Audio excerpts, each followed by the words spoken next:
Veillez, car vous ne savez pas quand le Seigneur viendra. Nous aimons prévoir, organiser, maîtriser, et il faut le faire. Mais Dieu est au-delà de toutes nos constructions, et c'est très heureux, car il sait mieux que nous ce qui est bon. Et en plus, Jésus nous le redit dans l'Évangile, il a promis de nous surprendre. Le Seigneur viendra. Une affirmation de foi, nous le redirons dans le credo. Mais de quelle venue s'agit-il ? Un jour, le Seigneur viendra en gloire, comme il l'a promis. Peut-être ce soir. Serait-ce une bonne nouvelle qu'il revienne ce soir ? Nos sentiments sont certainement mélangés. On a encore tant de choses à faire, à vivre ici-bas. Et puis, il est probable que nous ne nous sentons pas vraiment prêts. Nous ne voudrions pas être de ceux qui sont laissés. Pourtant, la venue du Christ en gloire est la plus belle des espérances, et si c'était ce soir, ce serait un cadeau de Dieu. Mais le Seigneur vient aussi dans notre quotidien. Que nous soyons au champ, au travail, à la maison, bien absorbés par nos tâches, et voilà que Dieu surgit. Comment ? Souvent, bien discrètement. Il peut se faire proche dans les épreuves de la vie, un deuil, une maladie, un bouleversement qui nous ramène à l'essentiel. Il se révèle aussi tout particulièrement ces dernières années dans la vie de jeunes et d'adultes, pourtant éloignés de la foi chrétienne, qui font l'expérience d'une rencontre du Christ. L'irruption de Dieu dans une vie, un peu indépendant de tous nos efforts pastoraux, cela ne cesse de nous étonner, de nous émerveiller et aussi de nous questionner. Cela rejoint la prophétie d'Isaïe. Vers la maison du Seigneur afflueront toutes les nations. Et le psaume réplique, « Quelle joie quand on m'a dit, nous irons dans la maison du Seigneur, c'est là qu'Israël doit rendre grâce à Dieu. » Dieu vient aussi de bien d'autres manières, à travers les plus pauvres, les personnes fragiles, les personnes victimes d'abus, les migrants, à travers aussi nos frères et sœurs qui nous édifient, nous stimulent, nous réveillent. La vraie question n'est donc pas « est-ce que Dieu viendra ?» Il vient, et de tant de manières, mais plutôt « comment l'accueillons-nous » ?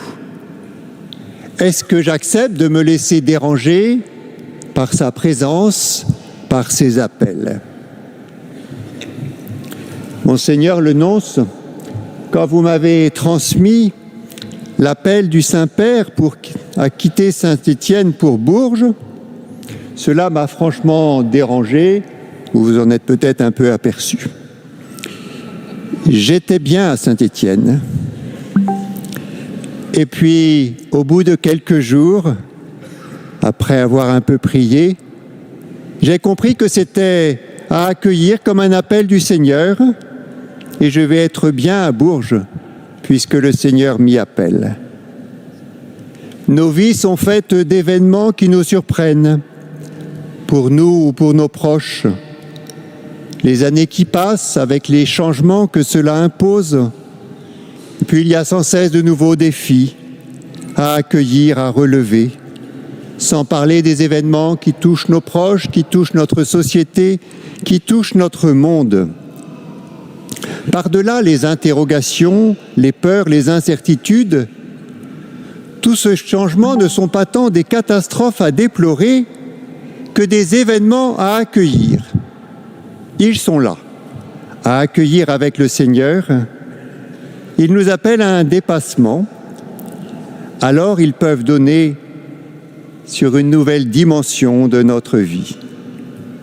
Dieu n'est pas celui qui nous envoie des épreuves pour nous embêter, mais celui qui nous aide à les traverser, qui ouvre sans cesse un chemin de vie devant nous.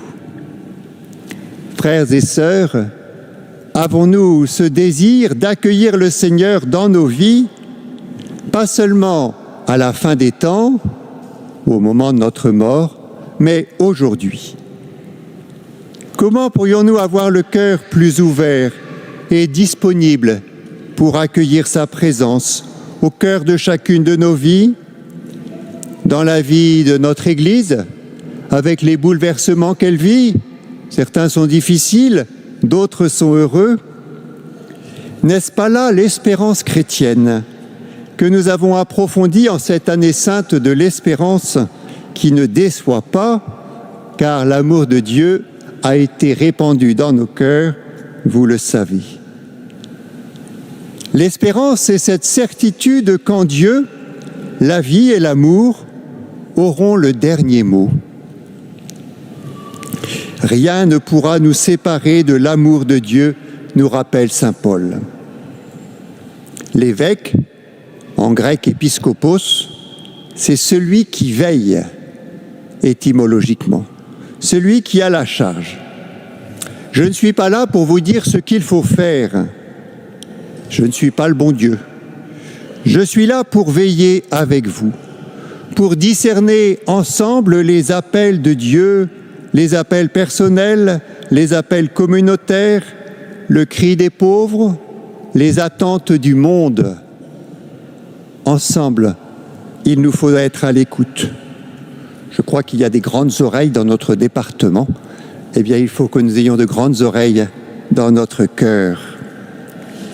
Demandons au Seigneur ce cœur qui écoute pour découvrir ensemble ses chemins, les portes qu'il ouvre devant nous, surtout quand nous avons l'impression que tout est bouché. Ça fait partie de mes joies pastorales. Tout est bouché, le chemin s'ouvre. Il ne cessera de nous surprendre. Alors les tensions qui peuvent traverser notre Église, nos familles, notre société, notre vie souvent tourmentée dans ce monde perturbé, avec toutes nos fragilités et nos peurs, deviennent autant d'appels à aimer, à se dépasser. Revêtons les armes de lumière, dit saint Paul. Les armes de l'Évangile. C'est quoi les armes de l'Évangile?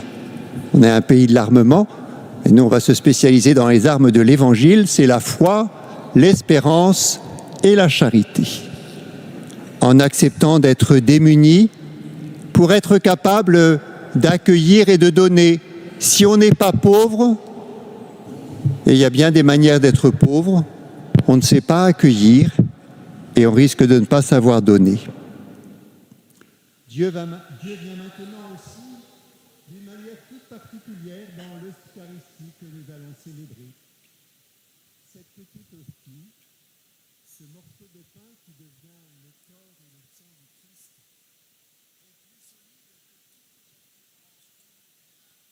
en banque et tout le reste, plus solide que cette cathédrale qui a traversé les siècles. Cette Eucharistie, c'est le Christ, c'est le roc inébranlable sur lequel nous pouvons fonder chacune de nos vies. Dans l'Eucharistie, le Christ est présent aujourd'hui, au milieu de nous, comme celui qui veut se donner à chacun. Accueillons-le et accueillons-le ensemble.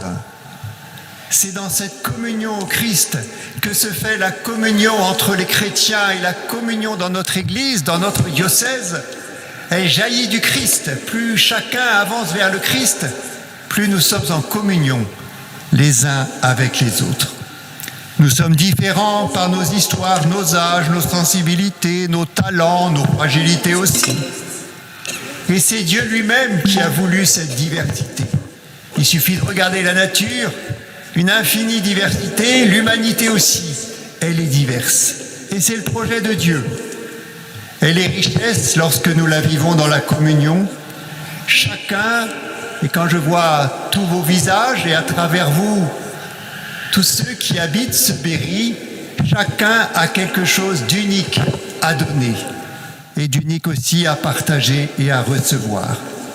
Chacun est appelé à un dépassement dans l'accueil de l'autre, et à travers lui de Dieu.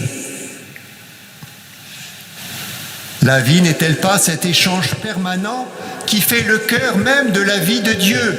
En Dieu, le Père et le Fils se donnent mutuellement l'un à l'autre dans l'Esprit Saint, et Dieu nous a fait à son image. Vivre, c'est être capable d'accueillir, capable de donner. Et c'est simplement ce que nous avons à vivre, jour après jour.